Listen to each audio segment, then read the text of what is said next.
Welcome to Jazz Piano Skills. I'm Dr. Bob Lawrence. It's time to discover, learn, and play jazz piano.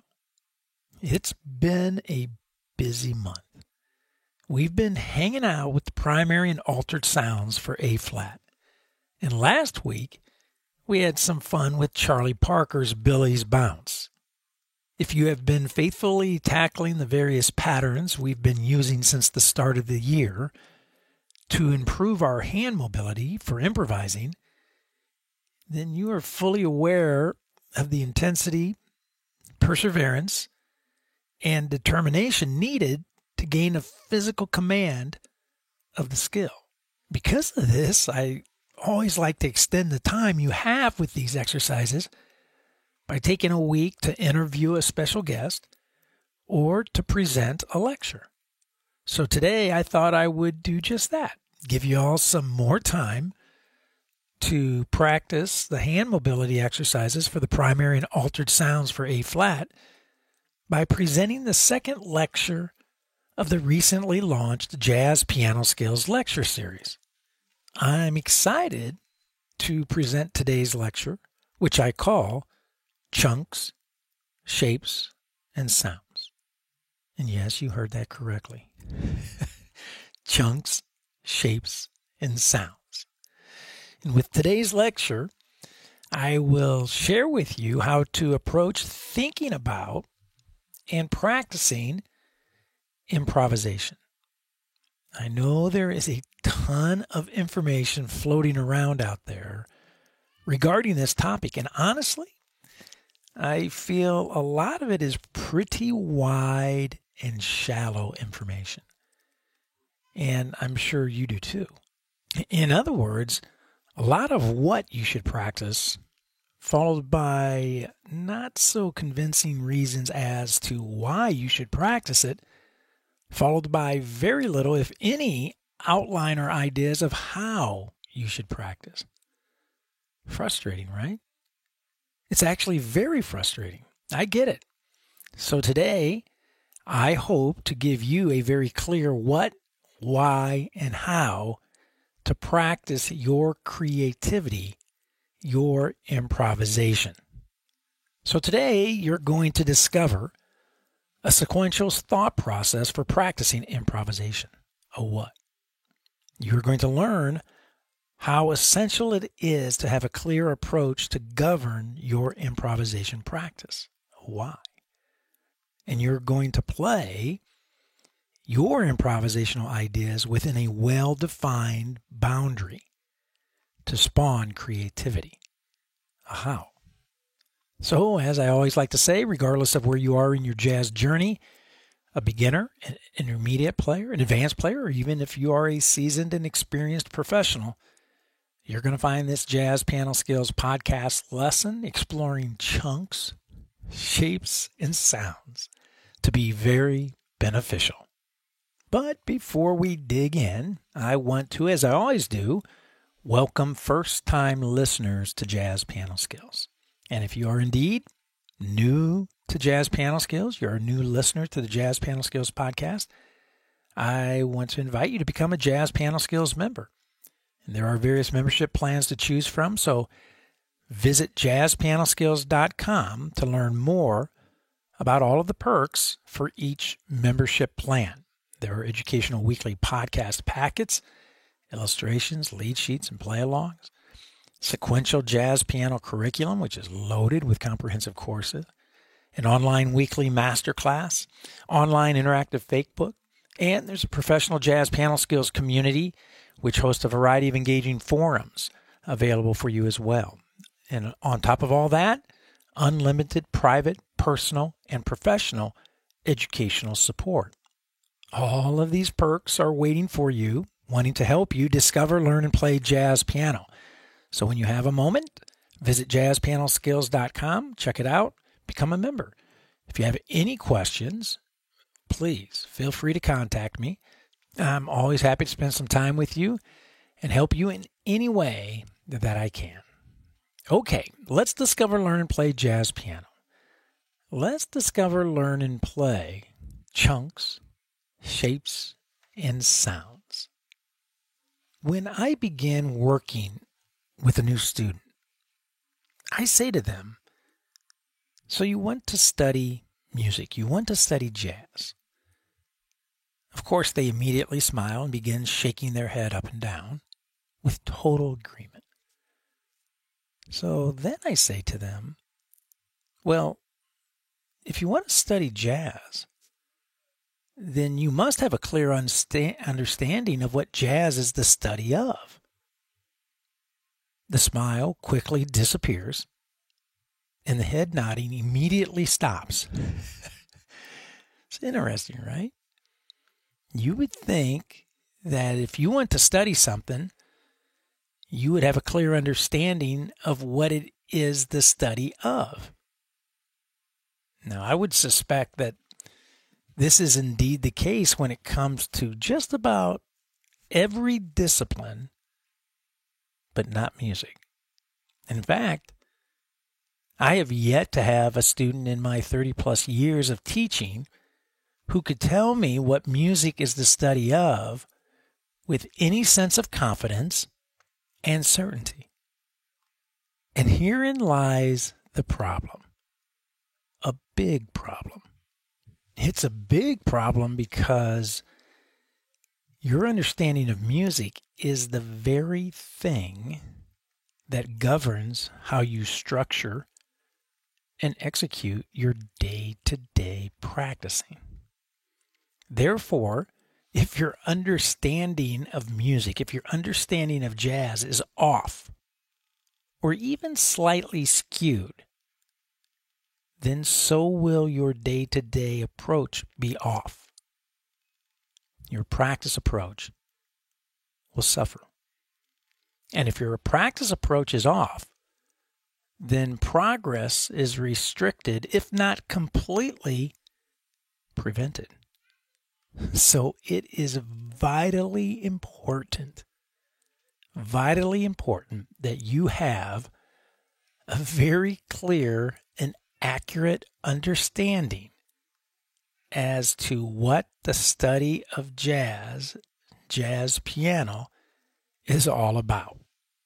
So let me begin by telling you what the study of jazz is not. The study of jazz is not the study of dots and buttons. In other words, jazz is not about reading notes placed on a piece of paper and then pressing the appropriate buttons on the piano that correspond with those notes. This would be called reading music, which is a skill, but it is not the study of jazz. Learning tunes is an important skill as well, but it is not the study of jazz. Music theory is an important skill, but it is not the study of jazz. So now that you know that jazz is not the study of notes or dots and buttons, it's not the study of tunes, it's not the study of music theory, then let me tell you what jazz is the study of. Jazz is the study of sound. Heck, music is the study of sound. So what do I mean when I say sound? What are the sounds of music? Now, if you are a regular listener to Jazz Piano Skills, then you know the sounds of music. There are 5: major, dominant, minor, half diminished, and diminished. Knowing these 5 primary sounds intellectually, orally, and physically is the study of jazz.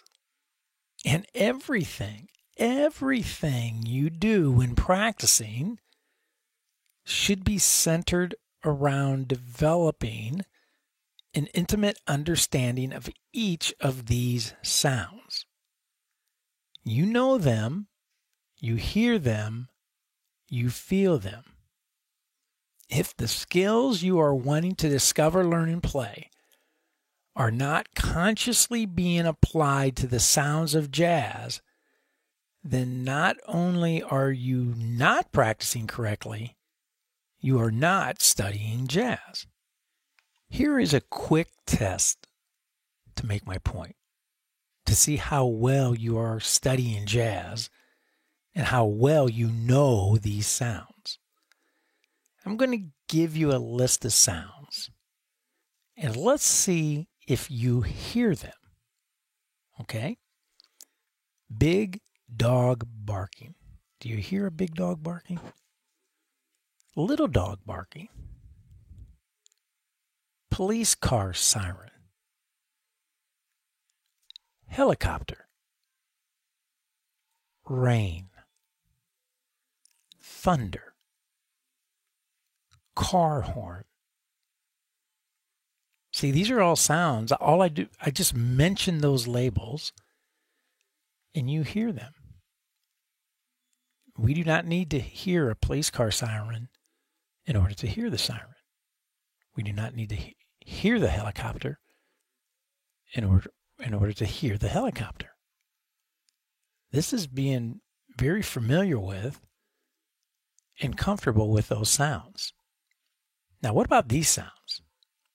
Major seventh, half diminished seventh, dominant seventh, dominant flat 9, flat 13, minor seventh, minor 11. I could go on, but I think you get my point. Did you hear those sounds? I bet you had no problem at all hearing the first list. But how did you do with this second list? If you did not do well, it's not because you have horrible ears. And in fact, I would bet that the reason you had difficulty with the second list is that you are unfamiliar with the sounds of jazz. I bet your practice isn't centered around these sounds, with an acute awareness of applying jazz sounds to each skill that you practice, to each skill that you are tackling. Why do I say this? Because your answer, until today, to the question, what is jazz the study of, has been wrong or skewed. Therefore, your progress has been limited, and your familiarity with sound has been practically non-existent. Okay, so now that you know that sound is the cornerstone of the study of jazz, let's talk about how sound is played. In other words, the shapes of sounds. There are two categories of shapes that exist in music: harmonic shapes and melodic shapes. Harmonic shapes are what are commonly referred to as chords. Melodic shapes are referred to as scales or arpeggios.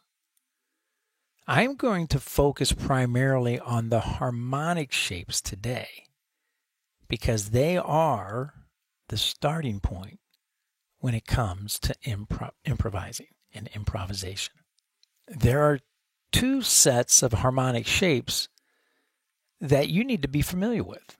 Again, when I say familiar, I'm speaking conceptually, orally, and physically. Okay? So the two sets of harmonic shapes, set one.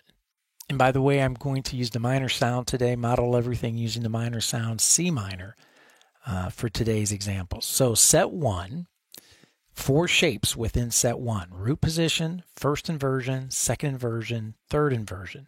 So root position C minor is going to be root, third, fifth, and seventh. First inversion C minor is going to be third, fifth, seventh root. Second inversion is the next shape, which is going to be fifth, seventh, root, third. And the fourth shape within set 1 is going to be third inversion, 7th root, 3rd, 5th. So we have 4 shapes in set 1.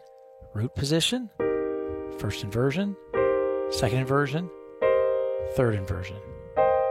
Okay? Now set 2 uses root to the 7th as the first shape, just as set 1 did. So you're going to have your C, E flat, G, B flat, or root, 3rd, 5th, 7th. The second shape in set 2 is going to be 3rd to the 9th. So it's going to be 3rd, 5th, 7th, and 9th. The third shape is going to be 5th, 7th, 9th, and 11th.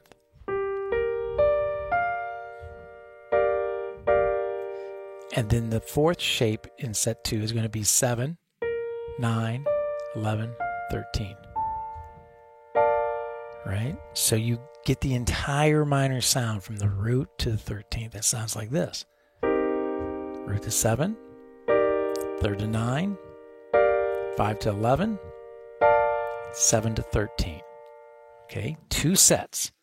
Both sets are fantastic to explore, and you should explore and utilize when practicing your improvisation. So how do you do that?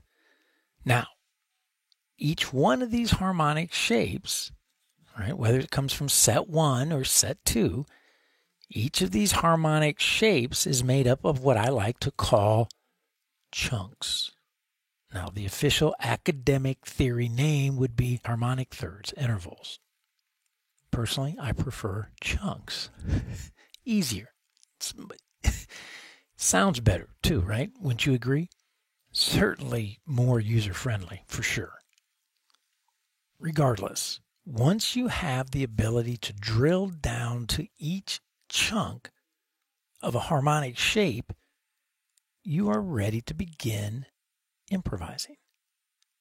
The key to learning how to improvise begins at the chunk level, not the entire chord level, not the entire scale level, not the chord scale relationship level, not the tune level, but rather the chunk level, the smallest harmonic unit that exists in all of music. Who knew, right? Your ability to roam around on your instrument with ease in order to freely express yourself musically begins with the very smallest of parameters, the chunk. This is precisely why I believe that the development of improvisational skills is a bottom-up process, chunks to tunes, and not a top-down process, tunes to chunks. So today I'm going to model for you how to begin developing improvisational skills using the chunks of the shapes of the sounds of music. Let me say that again. Developing improvisational skills using the chunks of the shapes of the sounds of music. So I'm going to use set 1. Set 1 today, the very first harmonic shape of set 1, which is the root, 3rd, 5th, and 7th of C minor. And so we have 3 chunks within this shape, right? We have the root to the 3rd, chunk 1, 3rd to the 5th, chunk 2, and 5th to the 7th, chunk 3. So I'm going to begin with chunk 1, C and E flat. And I'm going to begin improvising using only those 2 notes, the 2 notes of the chunk, right? The outer part of the chunk, the C and the E flat. So I'm going to bring the ensemble in, and you're going to hear me improvise using those two notes. So I have to be thinking rhythmically, right? All last year we devoted the entire year to rhythmic development. So I'm going to be drawing upon my rhythm vocabulary when using these two notes to create some musical interest. So let's just bring the ensemble in. I'll play C minor up top for about 4 measures, about 140, straight ahead swing groove. And then I will begin improvising using the first chunk of C minor 7, the C and the E flat. Okay? Let's check it out and then we'll talk about it. Here we go.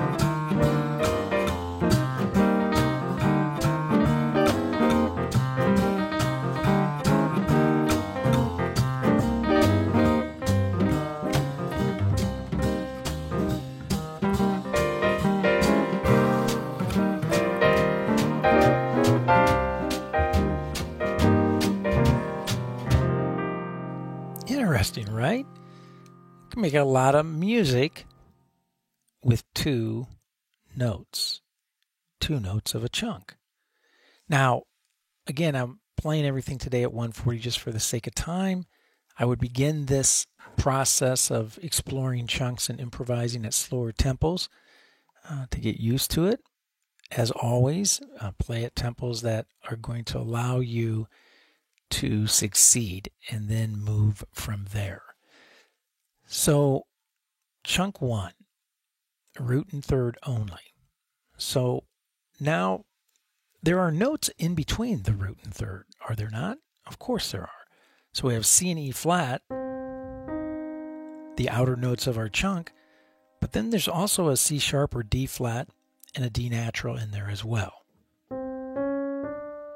So we have 4 notes altogether. We have the 2 outer notes of the chunk, and there's 2 inner notes of the chunk. So now I'm going to bring the ensemble back in. And now that I have my chunk under control, that I have everything properly in focus and framed correctly, with the root and third being my anchors, I'm going to start including the passing tones in between my root and my third as well. Okay, so I'm going to bring the ensemble back in, same chunk, but now I'm giving myself the freedom to include the passing tones between my root and my third. So now let's see what this sounds like. Here we go.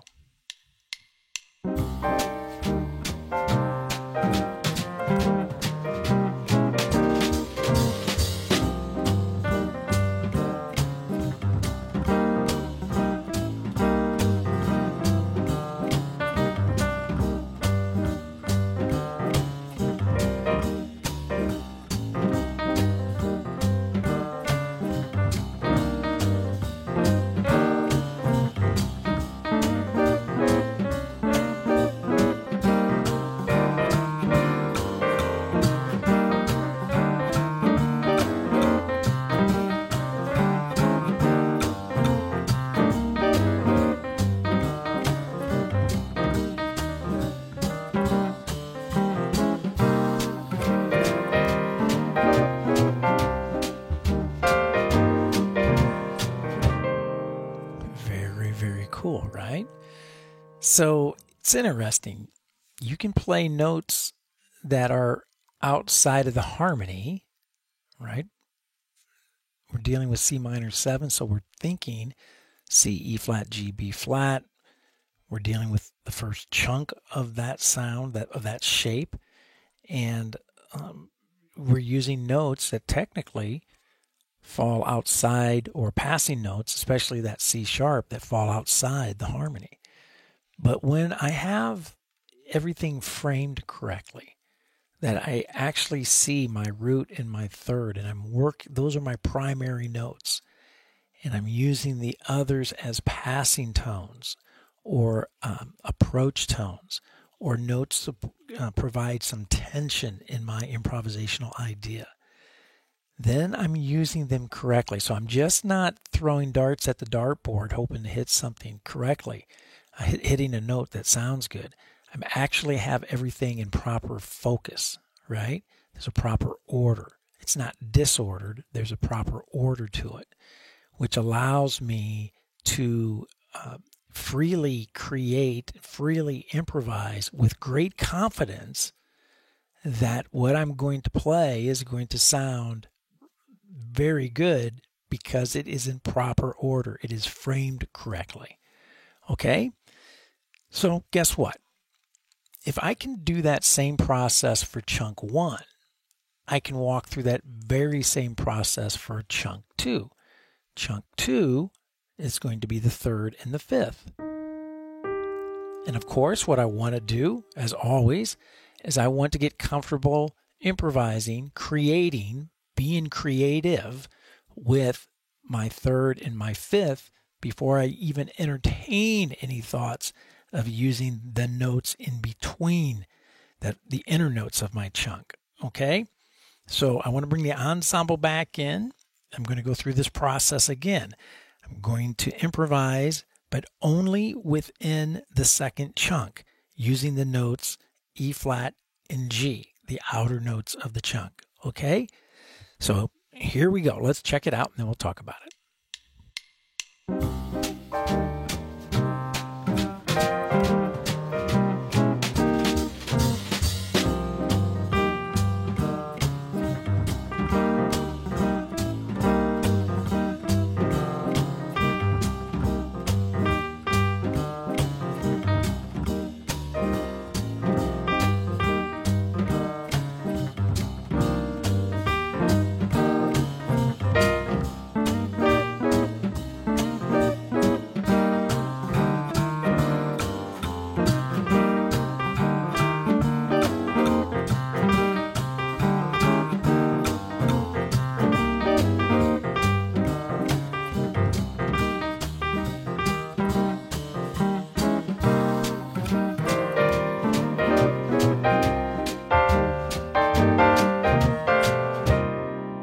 I tell students all the time, creativity is not a product of abundance. It does not come from abundance. Creativity is spawned from limitation. So when you limit yourself to a very specific geographical region, when you limit yourself to a chunk, when you limit yourself to 2 notes, now you must be creative. So do not underestimate the importance of practicing improvisation in this way. Do not write it off as being too simple or too fundamental. In fact, it is the most important thing that you will do in developing your skills, your improvisational skills, and your creativity.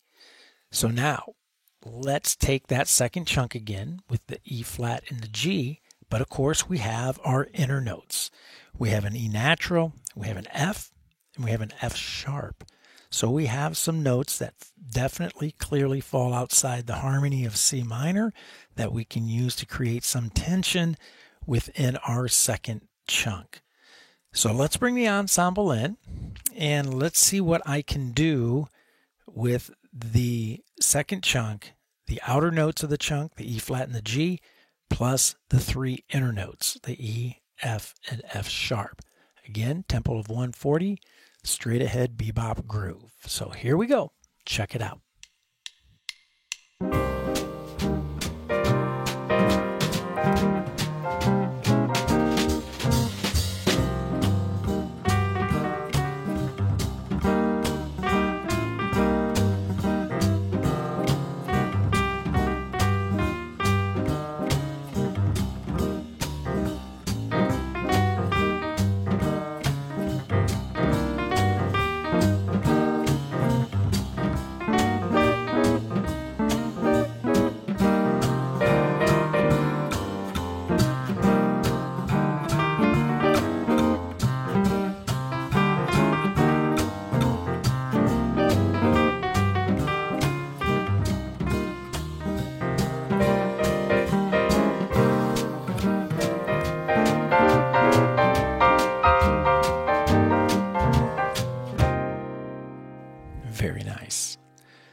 I love practicing this way. I still continue to practice this way.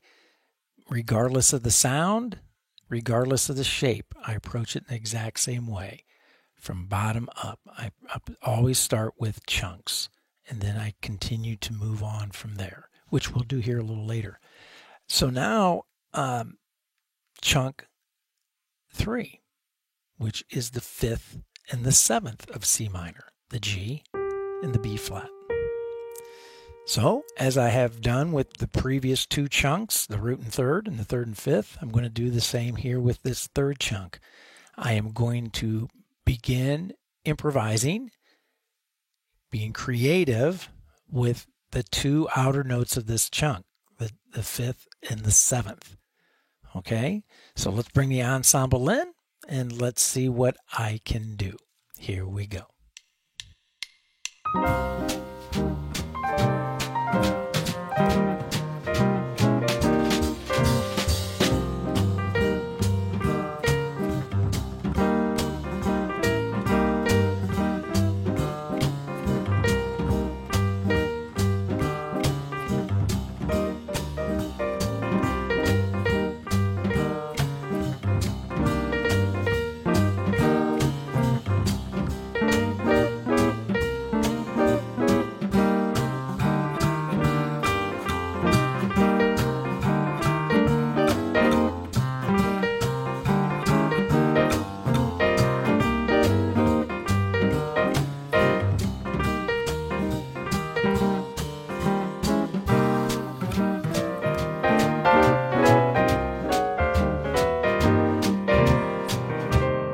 So challenging.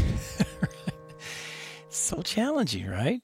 You restrict yourself to 2 notes, you have to do something interesting, you know? And this is not, by the way, this is not something new, right? Duke Ellington, C Jam Blues, 2 notes, right? So again, good enough for the Duke, hey, good enough for us. So now I'm going to play the third chunk again, which is the 5th and the 7th, right? The G and the B flat, but clearly we have a couple passing tones in there. We have a G sharp or A flat, and we have an A natural. So now I'm going to improvise again. This time I'm going to keep things properly aligned here and ordered. I'm going to work off my G, my 5th, and my 7th, but I'm going to include the inner notes to my improvisational arsenal and see what I can come up with, okay? So again, 140, straight ahead bebop groove. Let's bring the ensemble in and let's have a little fun. Here we go.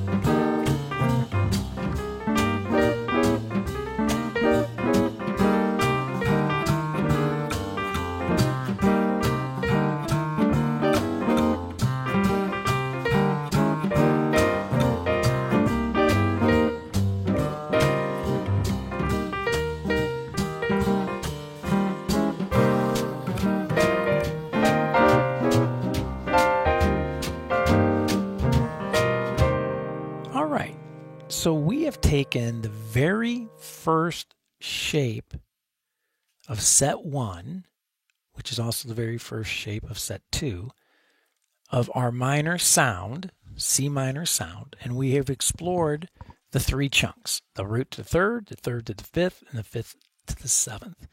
We explored those chunks using just the outer notes of the chunk. We have explored those chunks including the inner notes of the chunk. Okay?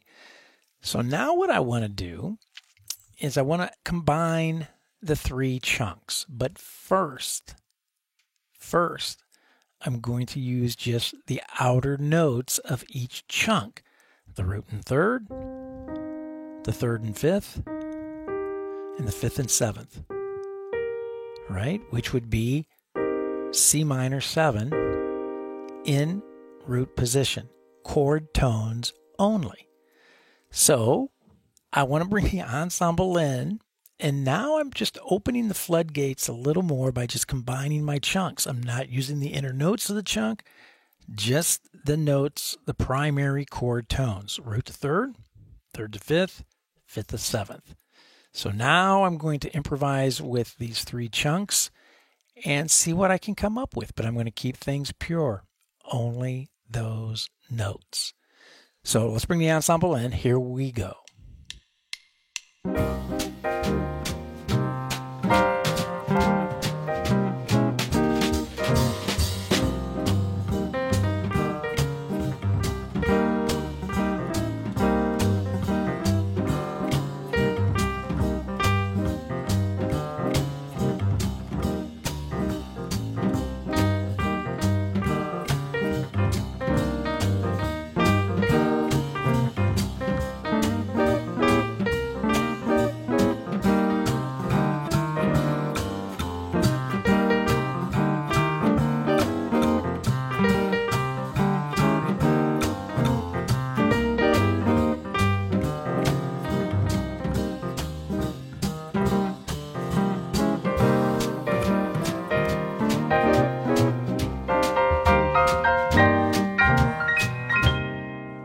Love it. Absolutely love it. So much can be played. So much. You can develop so much by just using individual chunks and then chunks linked together to create the chord tones of the sound.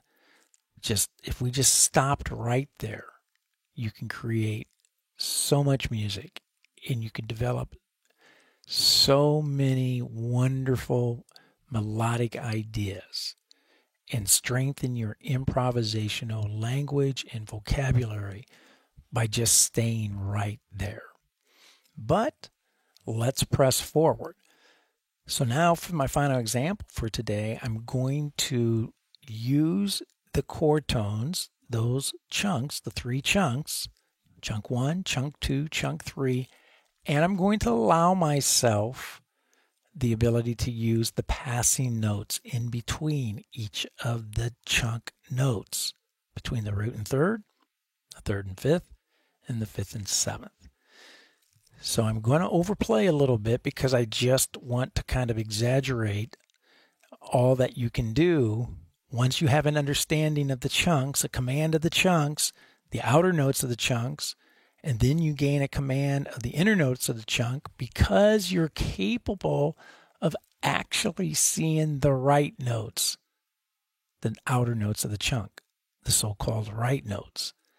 Then including the passing tones or the passing notes becomes a snap once you really clearly, conceptually, orally, and physically see the individual chunks stacked together.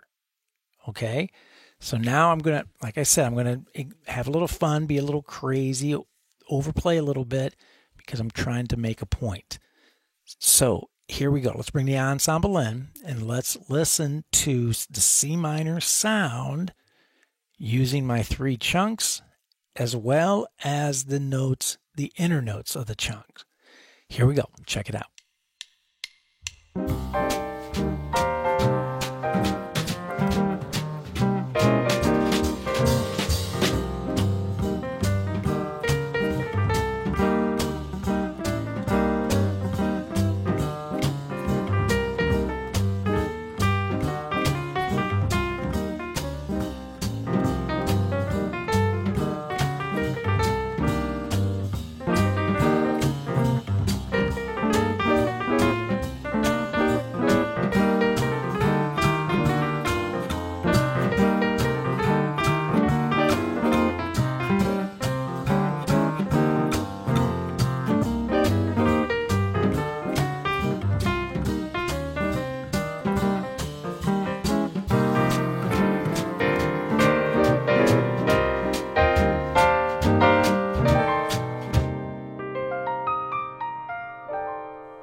So when you hear a jazz musician say that look, you can play any note over any chord, right?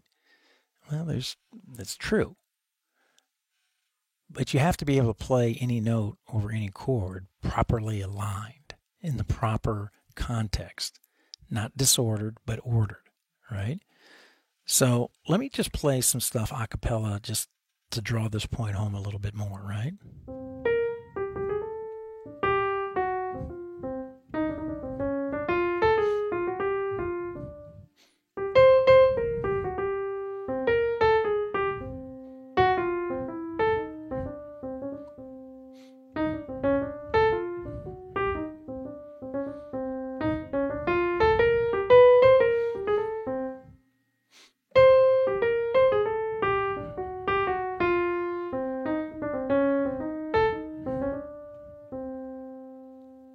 Wow. So I think I stepped up to the octave there for a second, but the point being I was playing all of that centered on my chunks and the individual notes in between the chunks. So I did not even leave an octave, everything within the octave. What a great way to develop your improvisational skills. Well, we have done it again. We've unpacked a ton of information in one very, very fast hour, very short hour. At the beginning of this podcast episode, I made the point that I would put together for you a clear what, why, and how to begin developing improvisational skills. I said you would discover a definitive thought process for practicing improvisation. And we certainly did that by establishing the fact that jazz is the study of a sound, and that the sounds of jazz, major, dominant, minor, half diminished, and diminished, should be intentionally placed at the very core of every skill that you practice. I said that we would learn a clear protocol to govern our improvisation practice. And we certainly did that through a realization that sounds are played using various harmonic and melodic shapes. And I said that we would begin to play, to improvise within well-defined boundaries to spawn creativity. And we certainly did that by drilling down from sound to shapes to the most fundamental harmonic structure in music, the chunk. Now, I modeled everything today using one shape, the first shape of both sets, set 1 and set 2, which is the root of the sound to the seventh of the sound. All the other shapes within set 1 and within set 2 should be explored in the very same manner in which I presented today. Now, if you do that for your major sounds, your minor, your dominant, your half diminished and diminished, let me ask you, what kind of jazz piano player do you think you'd be? I think you'd be a very good jazz piano player is what I think, right? So, I hope that it became apparent through this podcast episode that without a very methodical and intentional approach to developing improvisation skills, the hurdle is impossible to jump. And that is why a what without a clear why and how will keep you chasing your tail for a very long time with little to no progress. One very important, last but very important message I always include in every podcast episode: be patient. All right, be patient. Developing mature professional jazz piano skills, of course, takes time. So begin structuring your study, your practicing after the playing demonstrations that I modeled for you today in this podcast episode. And I guarantee you will begin to see, you'll begin to feel, you'll begin to hear your progress. Well, I hope you have found this Jazz Piano Skills podcast lesson exploring chunks, shapes, and sounds to be insightful and, of course, to be very beneficial. Don't forget, if you are a Jazz Piano Skills Ensemble member, I'll see you online Thursday evening at the Jazz Piano Skills Masterclass, which is going to be held at 8 p.m. Central Time, to discuss this podcast episode, exploring chunks, shapes, and sounds in greater detail, and to answer any questions that you may have about the study of jazz in general. Of course, you can always reach me by phone. My number here at the Dallas School of Music is 972-380-8050. My extension is 211. If you prefer email, my email address is drlawrence, drlawrence at jazzpianoskills.com. Or you can use the nifty little SpeakPipe widget that is found, I think, on every web page within the website at Jazz Piano Skills. So, well, there is my cue. That's it for now. And until next week, enjoy chunks, shapes, and sounds, and most of all, have fun as you discover, learn, and play jazz piano.